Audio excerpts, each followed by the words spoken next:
Ako po si Mayumi, taga Rizal po ako. Nung unang punta ko po kay Miss J, talagang hindi ko po siya kilala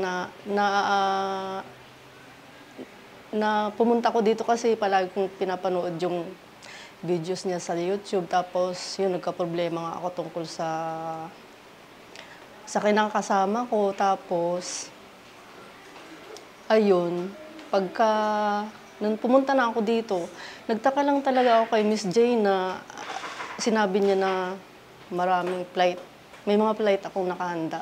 Pero that time po, may apply ako sa Malaysia. Ang akala ko noon, sa Malaysia yung punta ko.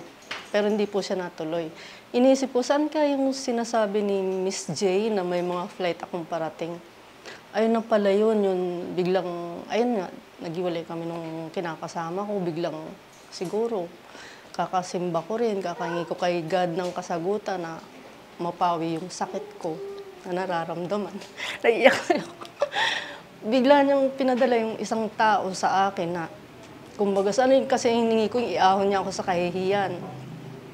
Kasi kumbaga, sabihin na natin na nilalait ako doon sa lugar. Pero, inahon niya ako.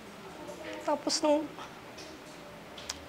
inisip ko, sabi ko, babalik ako kay Miss J kasi ikukwento ko sa kanya yung sinabi niya sa akin talagang as in totoo. Tsaka meron pa akong gustong alamin pa ulit sa kanya. Yun lang po masasabi ko na yung mga sinabi po ni Miss J sa akin. Hindi po ako nagkukwento sa kanya. Wala po. Hindi naman din po niya ako kilala.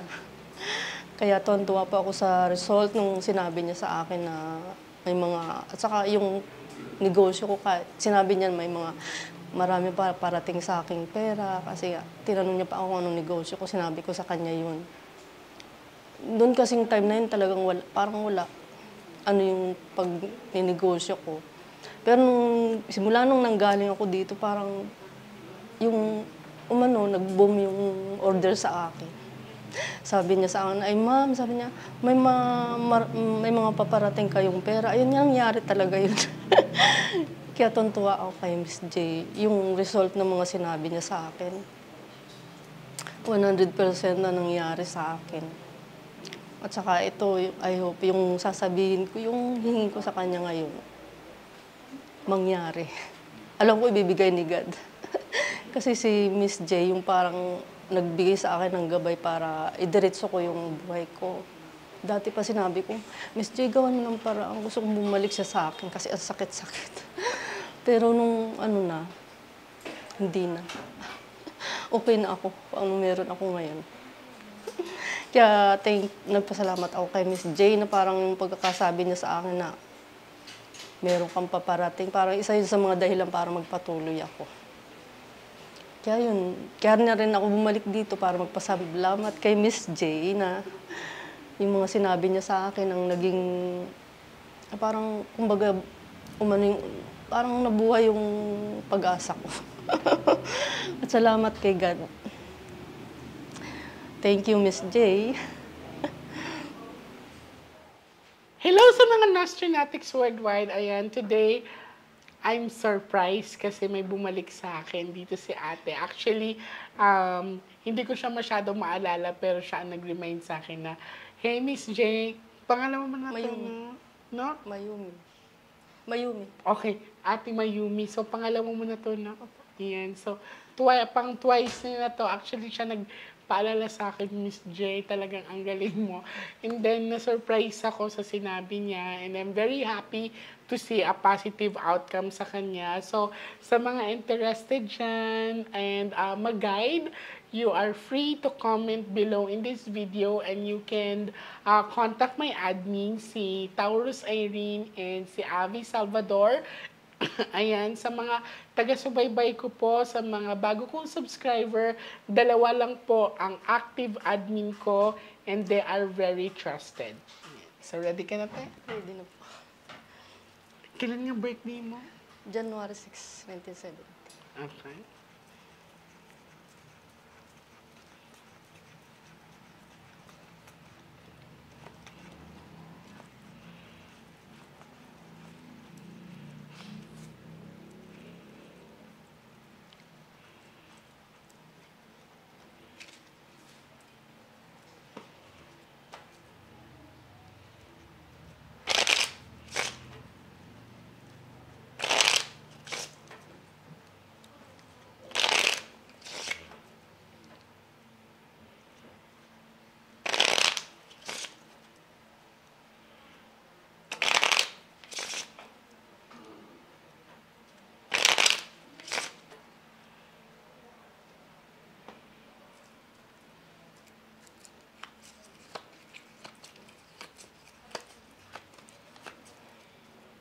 I want you to pick one card.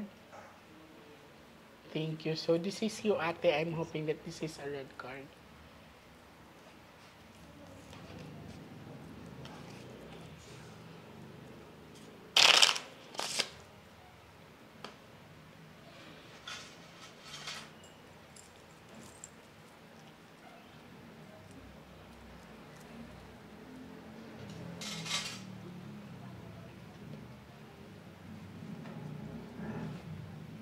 Cut the cards into 3.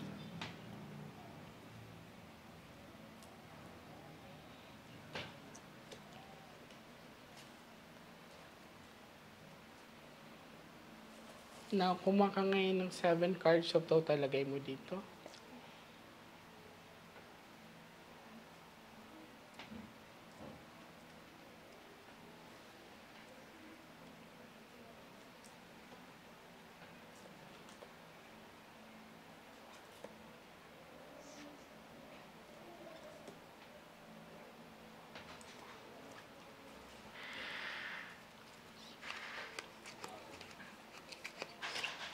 So, this is you. I'm hoping that this is a red card. Okay, wow, it's a red card. Actually, maganda yung aura ni ate. She's Queen of Diamond na. I'm very happy to see this. Thank you, labutan ako. Okay, now ate, this one, meron ka lang bad luck card, no? This is a representation of your sickness. So, buti ka mo, ang sharp object na katutok sa akin, hindi nakatutok sa'yo. So, ingatan mo lang daw yung kinakain mo sa food at saka dito sa upper part mo sa chest. So, I suggest na kailangan mo magpa-check sa heart mo or magpa-to the echo ka kasi this one is nakatapat sa'yo. So, kung mapapansin mo, walang tao dito. So, health problem lang yan siya. So, kung matakot ka kung nakaganyan yan, ibig sabihin the bad luck card is, it's a death card. So, dito, it's a warning sign with your health. Okay? So, 5-5. So, may nakikita ko sa'yo, baka mag-undergo ka ng operation. Pero I'm hoping na sana hindi matuloy. Pero, mark this day. This is recorded. Okay?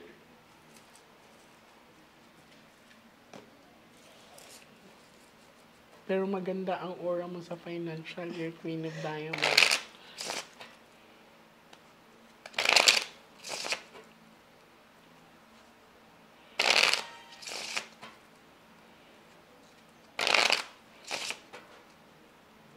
Cut the cards into 3.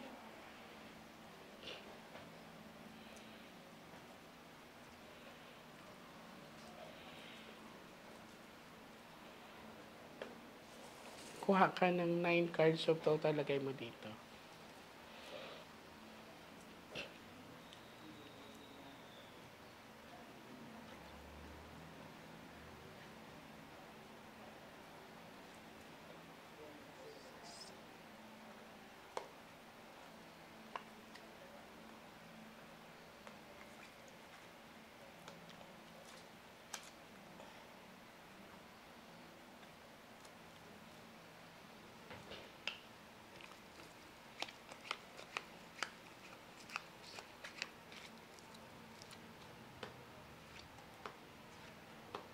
Uy!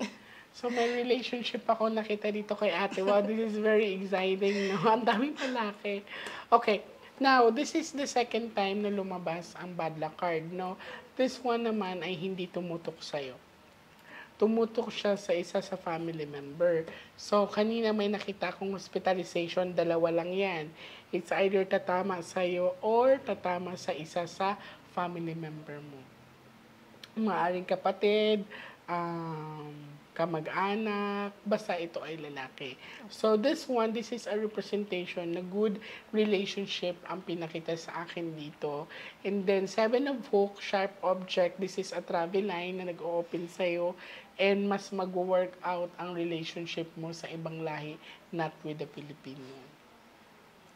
May ibang lahi akong nakikita sa'yo, ate. So, Nagpadala na ako ng ticket. ay! So, nagpadala sa'yo ng Ticket po, papunta ng ticket. Thailand. Ay, wow! Oh, okay. So, mag-meet kayo Opo. sa Thailand and then, Pagkatapos nun, 21 days po ako dun. Ay, wow! Congratulations! Kaya yun po yung sabi ko na ito na yung sinasabi ni Miss J sa akin. Basta have fun, ate. Enjoy the moment. You deserve to be loved and to love, okay? So, kahit may positive na nangyayari dito, meron pa rin negative, no? So, I'm hoping na sana hindi to mangyari, pero please update me if in any case na may ma-hospital, balik ka kaagad sa akin. Kasi ang dami ko nang winarningan na ganito, minsan hindi sila nakikinig. Okay? Last cards. Enjoy ka sa bakasyon mo, ate. Iniisip ko, Miss J, yung sa immigration. Di ba mahigpit ang immigration? Well, for me, tuloy ang travel mo. I thank you. No?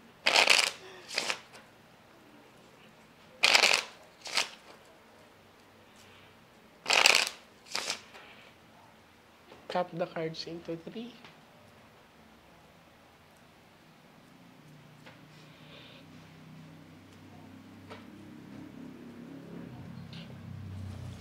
Kuha ka ngayon ng 12 cards of total, lagay mo dito.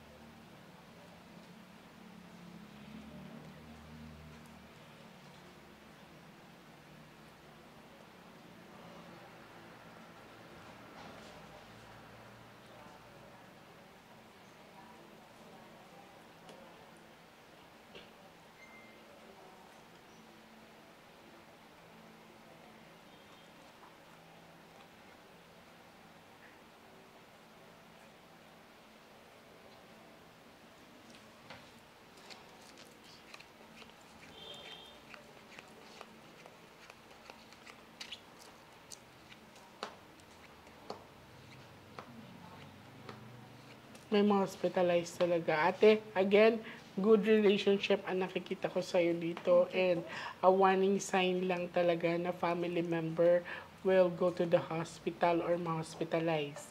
So I can say naman na makakasurvive siya kasi andito ang happiness and love, life, relationship at saka marriage line. Antayin kita sa pagbabalik mo at sasabihin mo, Miss J, paalis na ako at ikakasal na ako. Okay? So, thank you so much, ate. I'm wishing you all the best. And sana ay hindi ka magbago. Enjoy the moment. You deserve to be loved and to be happy. Okay? Thank you, Miss J. Thank you, ate. And God bless. Maraming salamat sa pagbalik mo at saka sa pag-inform regarding with the reading. Thank you, ate. Balikan po kita pagkagaling ko sa Thailand. Uy, salamat, October ate. 3 po Thank yung balik ko. you. Thank you, ate. Thank you, Miss J. Thank